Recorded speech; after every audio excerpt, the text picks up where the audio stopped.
이 그래서 제가 다음이, 알기로 대한민국에서 아마 박영옥 출신 농부 선생님께서 제안을 유명하시죠. 되게 많이 한 음, 걸로 알고 있고요. 이게 음, 저도 딴데서 포온 건데 쭉 보시게 되면 조광피어, 음. 참 좋은 레저, 뭐 GKL, 국보 디자인 이런 쪽에 이제 많은 주주 제안을 하셨고 그럼에도 불구하고 주주 제안이 통과된 경우는 거의 없습니다. 제가 알기로 조광피어 같은 경우에는 굉장히 오랫동안 가지고 계셨고 어 그 금액으로는 한 500억 정도 들고 계신 걸로 알고 있거든요. 아, 야, 요 조광피어가 500억 정도, 이게, 그럼에도 불구하고 그런데도, 통과하기가 힘듭니다. 예. 500억 정도 갖고 있으면 소액주주가 아닌 거 아닌가요? 그냥, 거의 어, 10% 넘지 않나? 2대 주주입니다. 2대 주주고요. 아, 2대 하긴 이대주주. 주주이고, 그리고 조원피어 자체가 시가총액이 어디였냐, 한 3천억 정도 되고요. 자사주가 많기 때문에 그러니까 아, 일반 최대 주주보다 조금 많거나 비슷하거나 알고 있고, 최대 주주 특수하게 다 합치면 최대 주주가 제일 많은 걸로 그렇게 알고 있습니다. 지금 이러면 또 조광피어를 보게 2대주주. 되면 교환피어 그 최대 주주를 보게 되면 최대 주주와 특수관계인 두 명 합쳐서 30%를 가지고 있고요. 음, 그리고 박영웅 씨가 12% 가지고 있고 그런데요. 어. 그래서 여기 보면 다사주 88.5% 소각 시에는 대주주 지분이 25.6에서 42.39 자녀 주식. 아, 이런 식으로. 전체 발행 이렇게, 주식 수가 680만 주 되는데 자사주가 음, 300만 주 정도 있습니다. 아, 그러니까 이렇게 주식을 많이 갖고 있어도 쌩깐다. 통과되기 어렵다. 어, 주주 제한을 해가지고 통과시키기가 굉장히 힘들다. 아, 쉽지 않다. 이런 500억 네, 들고 있어도 쉽지 않다. 아, 그럼요.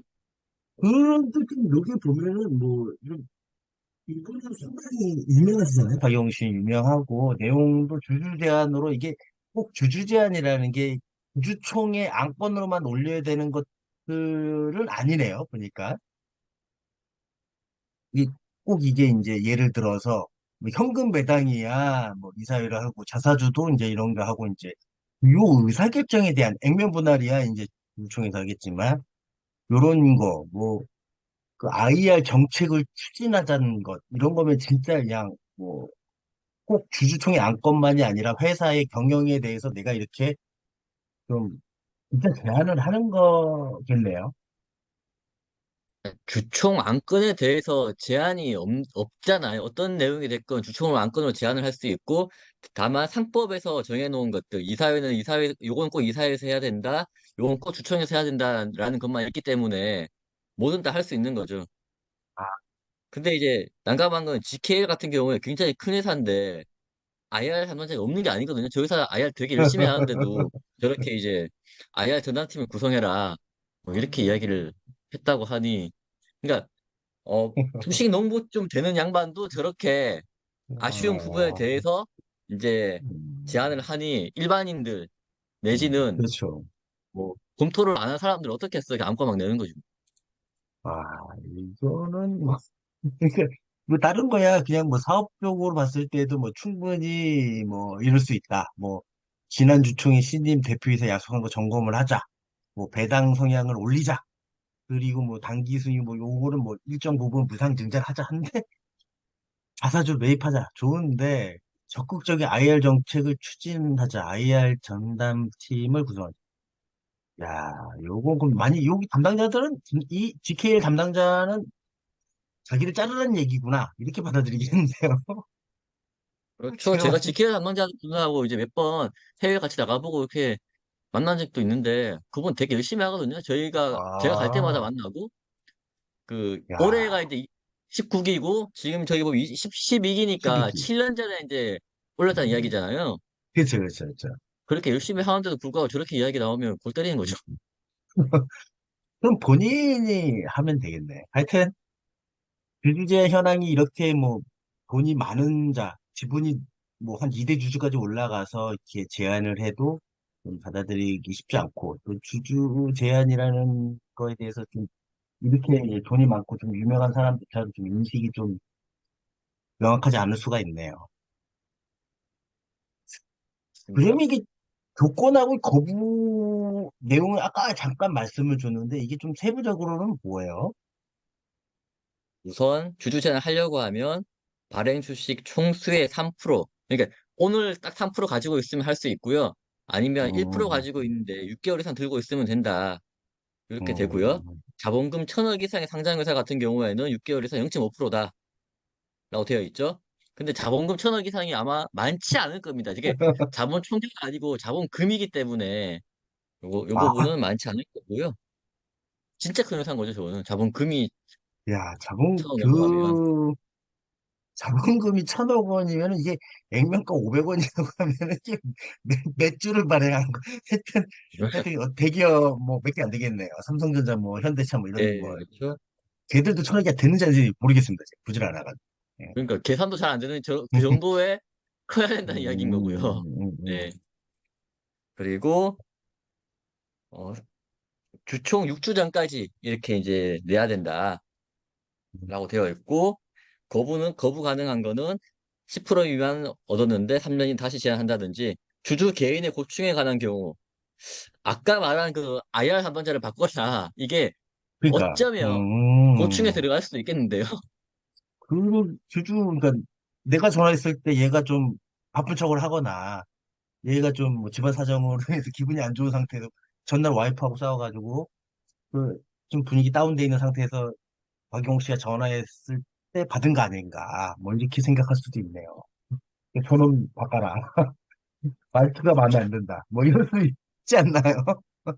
그럴 수 저는 있죠. 솔직히 좀, 예, 저도 좀 그런 부분이 좀 없지 않아 있었어요. 저희 할 때 기분 좋은 네. 날은 주주하고 한 40분 넘게 통화한 적도 있습니다. 막 1시간 동안 막 이렇게 열심히 해가지고 막 하는 것도 있고, 기분 안 좋고 엄청 깨졌을 때 막 전화 받으면 뭐 좀 공격적으로 얘기하는 경우도 있고, 이거 솔직히 저도 이제 사람인지라 뭐 그런 것도 있고, 아. 그리고 소수주주권의 사항인 경우에도 거절이 되네요. 거부 가능하지 소수 주주권 행사를 해야 되는 거지 주총에서 해야 되는 건 아닌 거죠. 이건 주총의 안건으로 올릴 수 있는 건 아닌 거죠. 그러니까 주총 안건으로 회계장부 열람을 그러면 웃기지 말고 회계장부 열람 신청을 해라 라고 되는 거죠. 회계장부 열람 신청 자체를 해라. 그 주총에서 이렇게 그렇죠? 주총 안건으로 이렇게 소주주 제한으로 하지 말고. 음, 네. 그러니까 이게 그거는 좀, 법으로 정해놓은 권리이기 때문에 권리를 행사해야 되는 거지. 이거를 주총에 와가지고 가부를 따진다? 그건 안 되는 거죠. 4번은 뭐예요? 임기 중에 있는 임원의 해임에 관한 사항이고, 이게 상장사만 해당이 되는 것 같은데, 네, 이게, 맞습니다. 이게 왜, 이게 그냥 주총 결의사항, 원래 결의사항이라서 그런가? 아닌데? 주총 결의를 통해서 사람을 뽑아놨는데 예, 어느 한 주주가 예, 저 사람을 잘랐으면 좋겠다 해임을 한다면 예, 그 예. 임기가 보장되어 있는 임원은 그러면 음, 본인의 권리를 잃게 되는 거잖아요. 그건 안 그렇죠, 그렇죠. 된다. 그. 아, 그리고 제가 알기로도 그 음, 법으로도 임기 중에 있는 이사를 자를 방법은 해임하는 경우가 있긴 한데 그 회사에서 이제 제한을 해야 되는 경우고 임기 중에 있는 임원이 사임 말고 해임된다 하더라도 예, 예. 월급은 다 달라고 할 수 있다고 알고 있습니다. 판례에 그 어. 임기까지의 그 연봉은 다 보전해 줘야 된다라고 나와 있는 걸로 그렇게 알고 있습니다. 아, 이게 이제 우선 기본적으로 상장사, 이 어차피 이제 여기 이제 상장사들인 거니까 임기 중에 있는 임원의 해임 같은 경우에는 주주 제한으로 할 수 없다. 이건 좀 저도 좀 이게 좀 센세이션하게 다가오네요. 그리고 다섯 번째는 당연한 것 같은데 이건 회사가 실현할 수 없는 사안의 제한. 명백히 거짓이고 특정이면에 이게 5번이 4번하고 연결되어 있는 거 아닌가요? 특정인의 그럼요. 명예를 그렇죠. 훼손하는 예. 거의 뭐 그런 것 같은데 허웅준이 회사 내용은 운영을 되게 이상하게 하고 있다라고 하면 이유가 거짓이거나 명예를 훼손한 거죠, 저거는. 그런 식으로 이렇게 되어 있다. 근데 이게 제가 얼마 전에 다른 이제 그 회사 중에서 임총이 열렸어요. 임총 소집을 이제 공시를 하지 않습니까? 임총 소집을 딱 공시를 하면 보통 이제 상장사들은 한 44일 정도가 걸리는 걸로 알고 있어요. 요이 땅 하면 주총 넣었는데 44일인데 여기 보면 그 딱 소집 결이 공시가 나가면 바로 그걸 보고 그날이나 그 다음날 주주 제안을 보내면 이게 애매모호하지 않나요? 그러니까 예를 들어서 어, 네, 소집 결의를 먼저, 소집 결의를 하면 주주총회를 이게 정총이든 임총이든 상관이 없을 것 같고, 네, 임시 주주총회 소집 결의를 공시를 내요. 그러면 이제 네, 주총리를 결정을 하지 않습니까? 보통 이게 네. 뭐 상장사 기준 뭐 폐쇄 공고일도 있고 2주 전 뭐 이렇게 역산을 계산하면 한 44일 정도로 알고 있는데 딱 결의를 하고 내가 그 다음날 나 이거 처음부터 마음 먹고 있었어. 이거 나 이번 정기 주총에서 내 주주 제안해야지라고 마음을 먹고 있었는데 뭐 8월 달쯤에 임총 소집 결의가 다 그럼 이때 해야지 하고 바로 냈어요. 그럴 경우에도 이게 통용이 되는 거죠? 안 되죠. 아, 우선 그건 안 되나요? 네. 그걸 받아들이고 안 받아들이고는 이제 회사가 결정할 문제인데 법상으로는 6개월 전에, 아니 6주 전에 제안을 해야 되니까 일단 거부할 수 있는 요건이 하나 갖춰졌고요. 두 번째, 임시주총 결의를 하면서 멀쩡한 회사들은 네. 주총 안건에 대해서도 같이 결정을 하잖아요. 아, 별로 안 아, 멀쩡한 그래요? 회사는 2주 전에 이제 안건 결정을 하고요. 그죠? 아, 그래요? 제가 이렇게 본 회사들은 그 우선 소집 결의를 하고 안건을 추후 결정.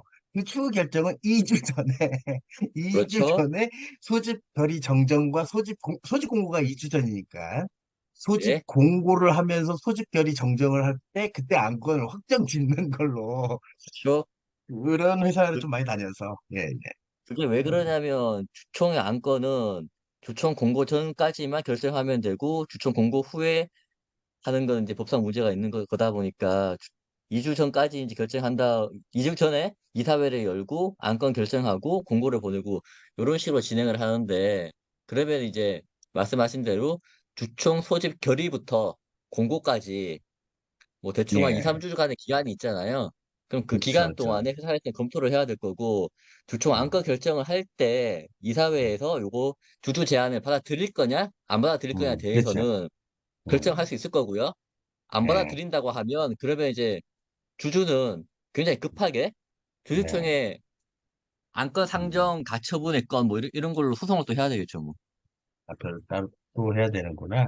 아니, 근데 왜 네, 특히 뭐 다른 회사를 보니까 이제 뭐 진이 뭐 이렇게 요거를 물어본 사람이 있더라고요. 주주 제안이 들어왔는데 임총을 자기가 소집 공고를 냈는데 그 다음날 바로 주주 제안이 들어왔다. 이거를 받아들여야 되느냐라고 했을 때 날짜를 계산해 보니까